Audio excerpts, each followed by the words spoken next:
नमस्कार साहित्य प्रेमियों, आज हम लेकर आए हैं मुंशी प्रेमचंद जी की लिखी कहानी प्रारब्ध। लाला जीवन दास को मृत्यु शैया पर पड़े 6 मास हो गए हैं। अवस्था दिनों दिन सोचनीय होती जाती है। चिकित्सा पर उन्हें अब जरा भी विश्वास नहीं रहा, केवल प्रारब्ध का ही भरोसा है। कोई हितैषी वैद्य या डॉक्टर का नाम लेता है तो मुंह फेर लेते हैं। उन्हें जीवन की अब कोई आशा नहीं है, यहाँ तक कि अब उन्हें अपनी बीमारी के जिक्र से भी घृणा होती है। एक क्षण के लिए भूल जाना चाहते हैं कि मैं काल के मुख में हूँ।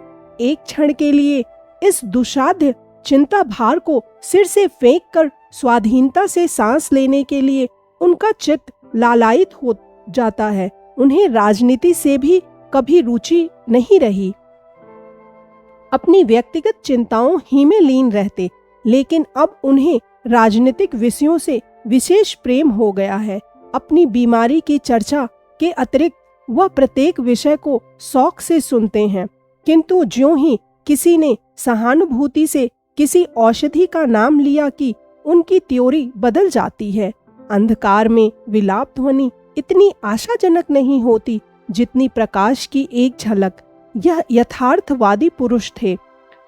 धर्म अधर्म स्वर्ग नरक की व्यवस्थाएं उनकी विचार परिधि से बाहर थीं। यहाँ तक कि अज्ञात भय से भी वे शंकित न होते थे, लेकिन उसका कारण उनकी मानसिक शिथिलता न थी, बल्कि लोक चिंता ने परलोक चिंता का स्थान ही शेष न रखा था। उनका परिवार बहुत छोटा था, पत्नी थी और एक बालक, लेकिन स्वभाव उदार था, ऋण से बढ़ा रहता था। उस पर यह असाध्य और चिरकालीन रोग ने ऋण पर कई दर्जे की वृद्धि कर दी थी। मेरे पीछे निस्सहायों का क्या हाल होगा? ये किसके सामने हाथ फैलाएंगे? कौन इनकी खबर लेगा? हाय, मैंने विवाह क्यों किया? पारिवारिक बंधन में क्यों फंसा? क्या इसलिए कि ये संसार के हीम तुल्य दया के पात्र बने? क्या अपनी कुल की प्रतिष्ठा और सम्मान को यूं विनष्ट होने दूं? जिस जीवन दास ने सारी नगर को अपने अनुग्रह दृष्टि से प्लावित कर दिया था, उसी के पोते और बहू द्वार द्वार ठोकरे खाते फिरे। हाय, क्या होगा? कोई अपना नहीं, चारों ओर भयावह वन है, कहीं मार्ग का पता नहीं। यह सरल रमणी, यह अबोध बालक, इन्हें किस पर छोड़ूं? हम अपनी आन पर जान देते हैं। हमने किसी के सामने सिर नहीं झुकाया, किसी के ऋणी नहीं हुए, सदैव गर्दन उठाकर चले, और अब यह नौबत है कि कफन का भी ठिकाना नहीं। आधी रात गुजर चुकी। जीवन दास की हालत आज बहुत नाजुक थी। बार बार मूर्छा आ जाती, बार बार हृदय की गति रुक जाती। उन्हें ज्ञात होता था कि अब अंत निकट है। कमरे में एक लैंप जल रहा था। उनकी चारपाई के समीप ही प्रभावती और उसका बालक साथ सोए हुए थे। जीवन दास ने कमरे की दीवारों को निराशापूर्ण नेत्रों से देखा, जैसे कोई भटका हुआ पथिक निवास स्थान की खोज में हो। चारों ओर से घूमकर उनकी आंखें प्रभावती के चेहरे पर जम गईं। हाँ, यह सुंदरी एक क्षण में विधवा हो जाएगी, यह बालक पितृहीन हो जाएगा। यही दोनों व्यक्ति मेरी जीवन आशाओं के केंद्र थे। मैंने जो कुछ किया इन्हीं के लिए किया। मैंने अपना जीवन इन्हीं पर समर्पण कर दिया था, और अब इन्हें मझधार में छोड़े जाता हूँ, इसलिए कि वे विपत्ति भंवर के कौर बन जाएं। इन विचारों ने उनके हृदय को मसोस दिया। आंखों से आंसू बहने लगे। अचानक उनके विचार प्रवाह में एक विचित्र परिवर्तन हुआ। निराशा की जगह मुख पर एक दृढ़ संकल्प की आभा दिखाई दी, जैसे किसी गृह स्वामिनी की झिड़कियां सुनकर एक दिन भिक्षुक के तेवर बदल जाते हैं। नहीं, कदापि नहीं। मैं अपने प्रिय पुत्र और अपनी प्राण प्रिया पत्नी पर प्रारब्ध का अत्याचार न होने दूंगा। अपने कुल की मर्यादा को भ्रष्ट न होने दूंगा। अबला को जीवन की कठिन परीक्षा में न डालूंगा। मैं मर रहा हूँ, लेकिन प्रारब्ध के सामने सिर न झुकाऊंगा। उसका दास नहीं, स्वामी बनूंगा। अपनी नौका को निर्दय तरंगों के आश्रित न बनने दूंगा। निसंदेह संसार मुंह बनाएगा, मुझे दुरात्मा घातक नराधम कहेगा, इसलिए कि उसके पाश्विक आमोद में, उसकी पैशाचिक घृणाओं में एक व्यवस्था कम हो जाएगी। कोई चिंता नहीं, मुझे संतोष तो रहेगा कि उसका अत्याचार मेरा बाल भी बांका नहीं कर सकता।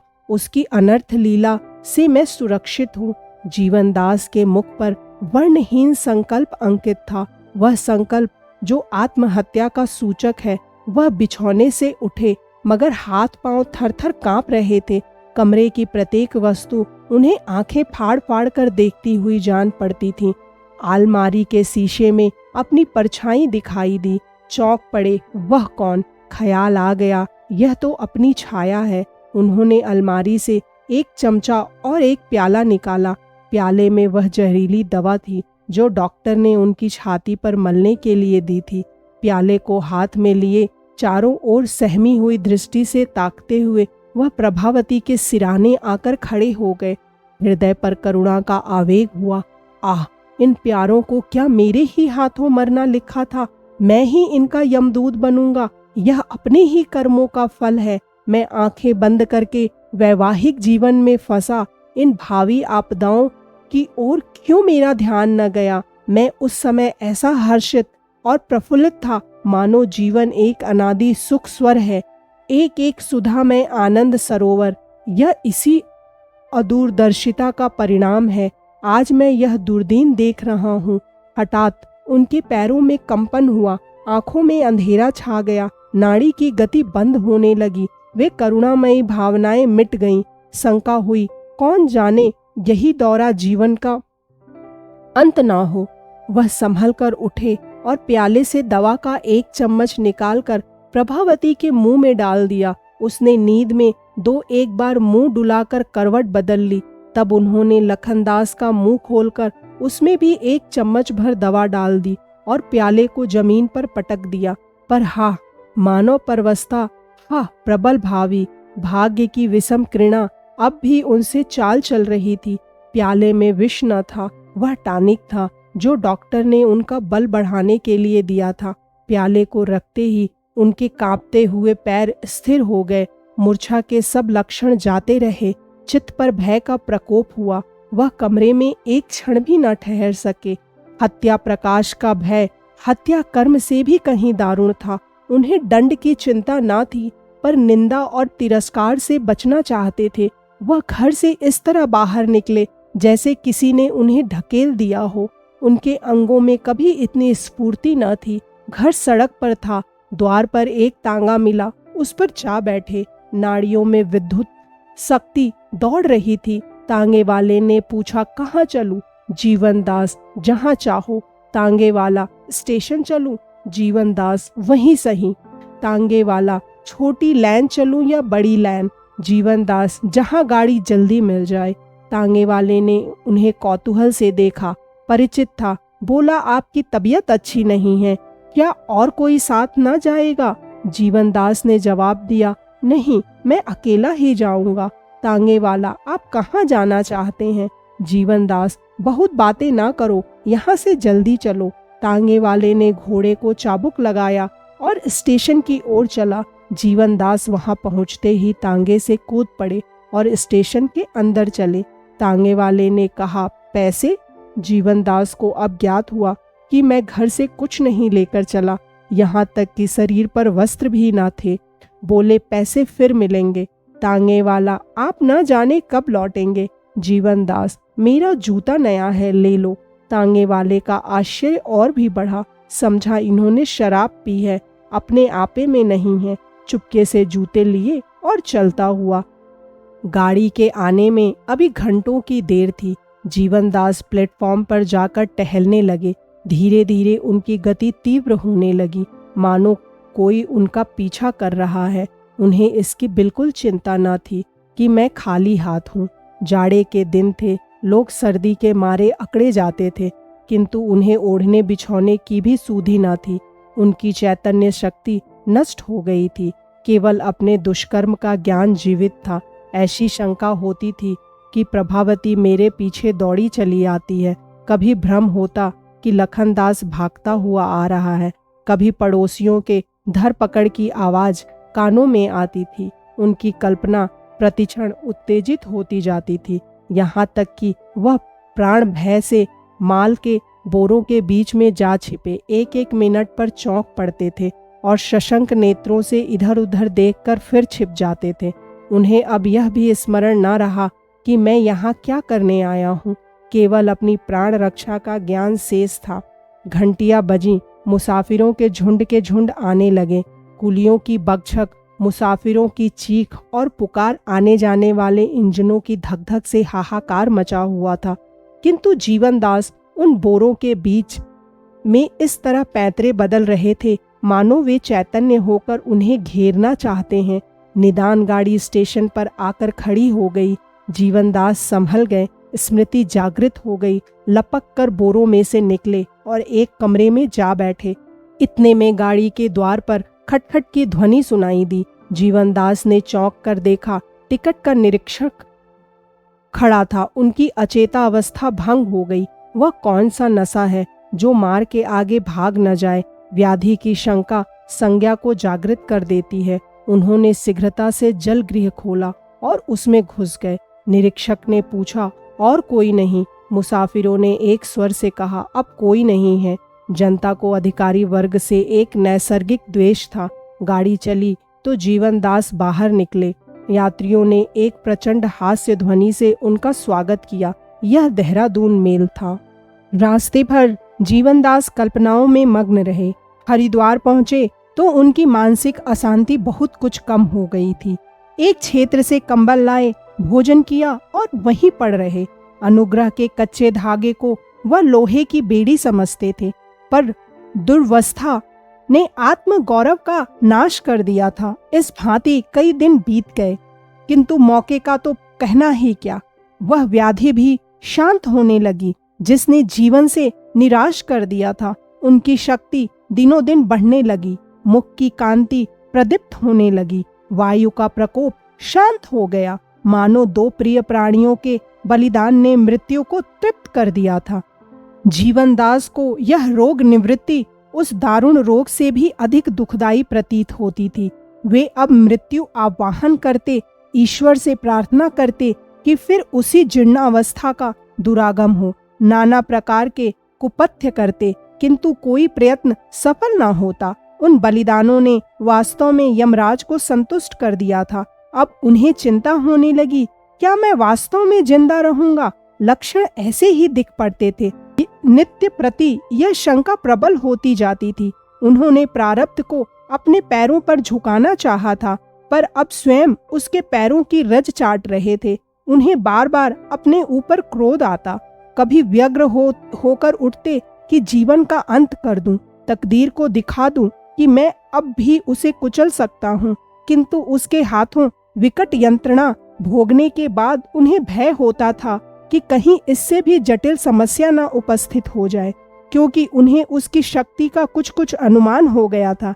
इन विचारों ने उनके मन में नास्तिकता के भाव उत्पन्न किए। वर्तमान भौतिक शिक्षा ने उन्हें पहले ही अनात्मवादी बना दिया था।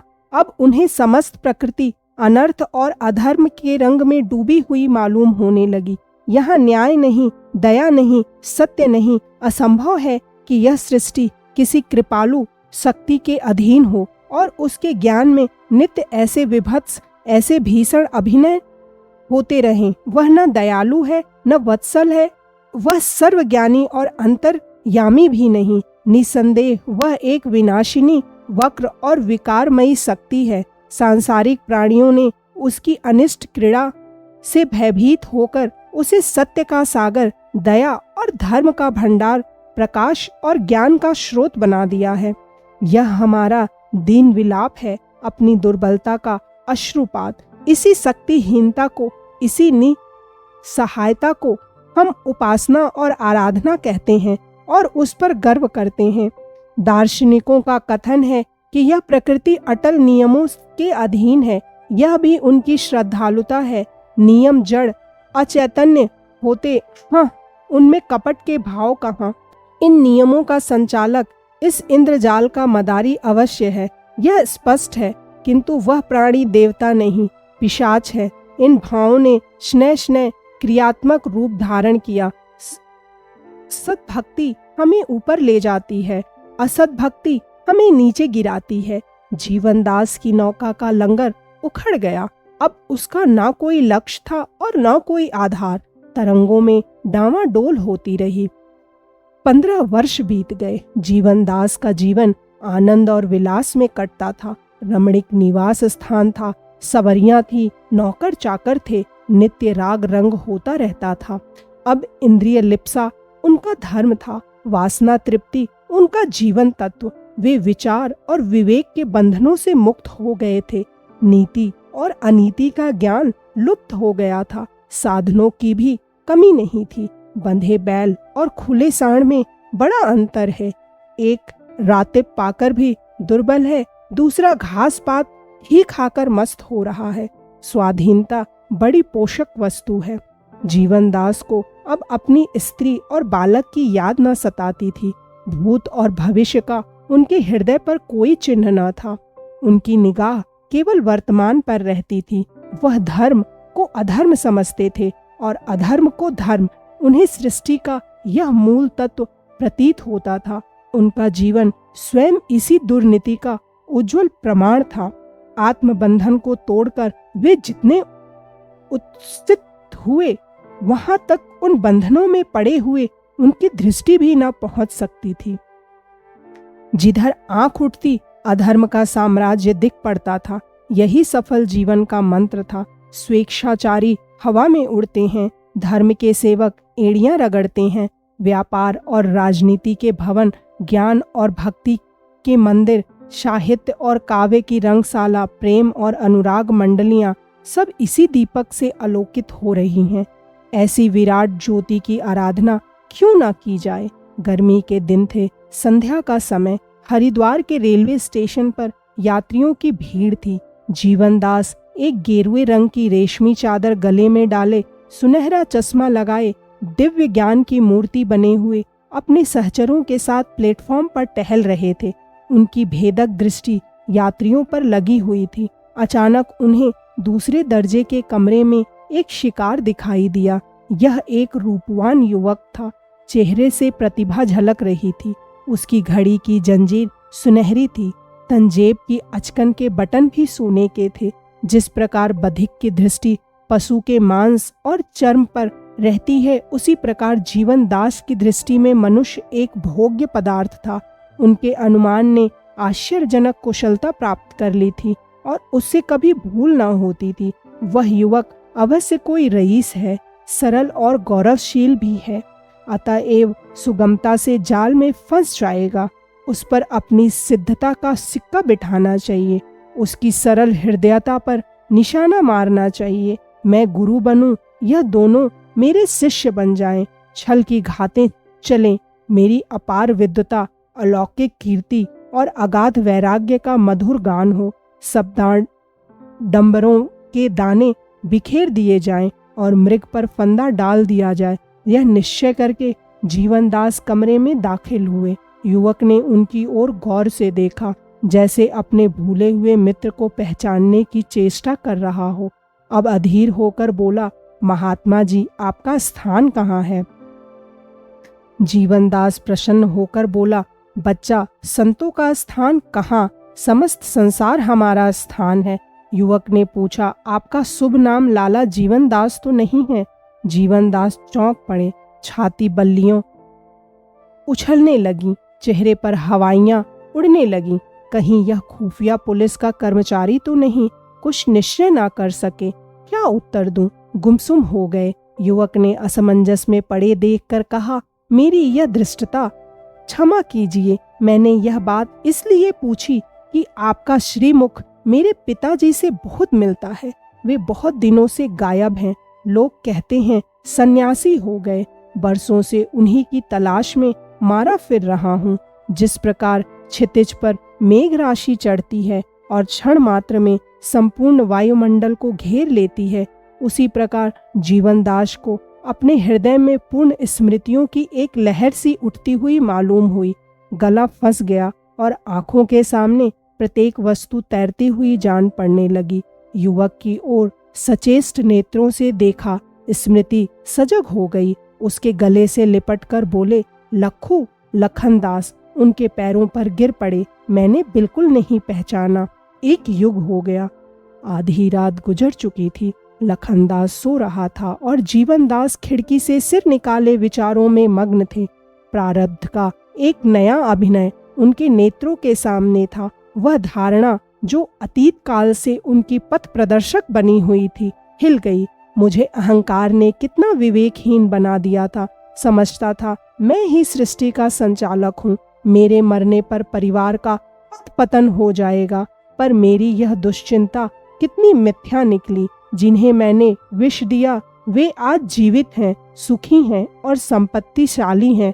असंभव था कि लखू को ऐसी उच्च शिक्षा दे सकता। माता के पुत्र प्रेम और अध्यवसाय ने कठिन मार्ग कितना सुगम कर दिया।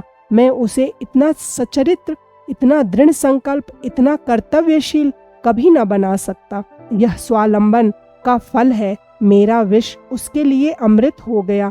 कितना विनयशील, हंसमुख, निस्पृह और चतुर युवक है। मुझे तो अब उसके साथ बैठते भी संकोच होता है। मेरा सौभाग्य कैसे उदय हुआ है। मैं विराट जगत को किसी पैशाचिक शक्ति के अधीन समझता था, जो दीन प्राणियों के साथ बिल्ली और चूहे का खेल खेलती है। आह मूर्खता, आह अज्ञान। आज मुझ जैसा पापी मनुष्य इतना सुखी है, इसमें संदेह नहीं कि इस जगत का स्वामी दया और कृपा का महासागर है। प्रातःकाल मुझे उस देवी से साक्षात होगा जिसके साथ जीवन के क्या क्या सुख नहीं भोगे। मेरे पोते और पोतियां मेरी गोद में खेलेंगी। मित्रगण मेरा स्वागत करेंगे। ऐसे दयामय भगवान को मैं अमंगल का मूल समझता था। इस विचार में पड़े हुए जीवनदास को नींद आ गई। जब आंखें खुली तो लखनऊ की प्रिय और परिचित ध्वनि कानों में आई। वे चौंक कर उठ बैठे। लखनदास असबाब उतरवा रहे थे। स्टेशन के बाहर का हृदय अब वाहन से भर रहा था। आदमी उस मौन रूप बैठे हुए थे, मानो समाधि में हूँ। पीटन चली। जीवनदास को प्रायः सभी चीजें नई मालूम होती थीं। न वे बाजार, न वे गली कूचे, न वे प्राणी थे। युगांतर सा हो गया था। निदान उन्हें एक रमणीक बंगला सा दिखाई पड़ा, जिसके द्वार पर मोटे अक्षरों में अंकित था, जीवनदास पाठशाला। जीवनदास ने विस्मित होकर पूछा, क्या है? लखनदास ने कहा, माताजी ने आपके स्मृति रूप यह पाठशाला खोली है। कई लड़के छात्रवृत्ति पाते हैं। जीवनदास का दिल और भी बैठ गया। मुंह से एक ठंडी सांस निकल आई। थोड़ी देर के बाद पीटन रुकी। लखनदास उतर पड़े। नौकरों ने असबाब उतारना शुरू किया। जीवनदास ने देखा एक पक्का 2 मंजिला मकान था। उनके पुराने खपरेल वाले घर का कोई चिन्ह न था। केवल एक नीम का वृक्ष बाकी था। 2 कोमल बालक बाबूजी कहते हुए दौड़े और लखनदास के पैरों से लिपट गए। घर में एक हलचल सी मच गई। दीवान खाने के पीछे एक सुंदर पुष्प वाटिका थी। जीवनदास ऐसे चकित हो रहे थे मानो कोई तिलिस्म देख रहे हों। रात्रि का समय था। 12 बज चुके थे। जीवनदास को किसी करवट नींद न आती थी। अपने जीवन का चित्र उनके सामने था। इन 15 वर्षों में उन्होंने जो कांटे बोए थे वे इस समय उनके हृदय में चुभ रहे थे। जो गड्ढे खोदे थे वे उन्हें निगलने के लिए मुंह खोले हुए थे। उनकी दशा में एक ही दिन में घोर परिवर्तन हो गया था।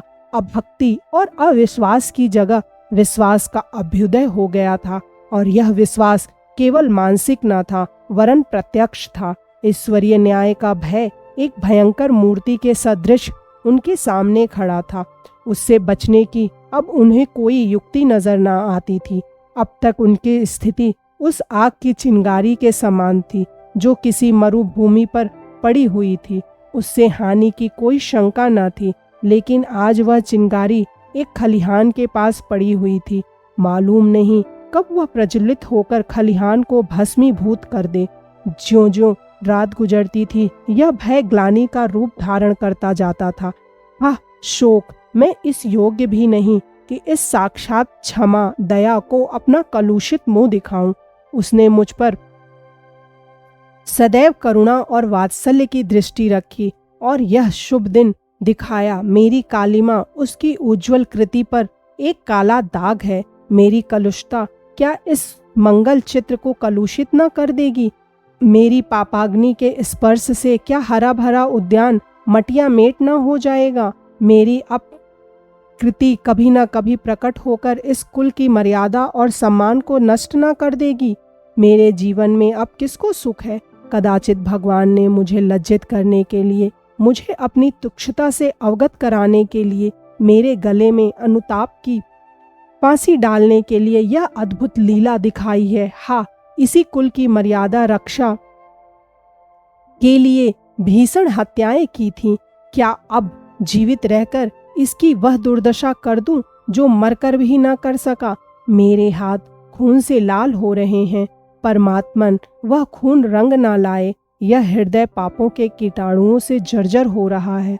भगवान, यह कुल उनके छूत से बचा रहे। इन विचारों ने जीवनदास में ग्लानि और भय के भावों को इतना उत्तेजित किया कि वह विकल हो गए। जैसे परती भूमि में बीज का असाधारण विकास और प्रसार होता है, उसी प्रकार विश्वासहीन हृदय में जब विश्वास का बीज पड़ता है तो उसमें सजीवता और विकास का प्रादुर्भाव होता है। उसमें विचार के बदले व्यवहार का प्राधान्य होता है। आत्मसमर्पण उसका विशेष लक्षण होता है। जीवनदास को अपने चारों तरफ एक सर्वव्यापी शक्ति, एक विराट आत्मा का अनुभव हो रहा था। प्रतिक्षण उनकी कल्पना सजग और प्रदीप्त होती जाती थी। अपने जीवन की घटनाएं ज्वाला शिखा बन बनकर उस घर की ओर, उसे मंगल और आनंद के निवास भवन की ओर दौड़ती हुई जान पड़ती थीं, मानो उसे निगल जाएंगी। पूर्व की ओर आकाश अरुण वर्ण हो रहा था। जीवनदास की आंखें भी अरुण थीं। वे घर से निकले, हाथ में केवल धोती थी। उन्होंने अपने अनिष्टमय अस्तित्व को मिटा देने का निश्चय कर लिया था। अपनी पापाग्नि की आंच से अपने परिवार को बचाने का संकल्प कर चुके थे। प्राणपण से अपने आत्मशोक और हृदय दाह को शांत करने पर उद्धत हो गए थे। सूर्योदय हो रहा था। उसी समय जीवनदास गोमती की लहरों में समा गए। यदि इस प्रस्तुति ने आपके हृदय को स्पर्श किया हो तो कृपया इस वीडियो को लाइक करें, शेयर करें। साहित्य सागर चैनल को सब्सक्राइब करना ना भूलें। धन्यवाद।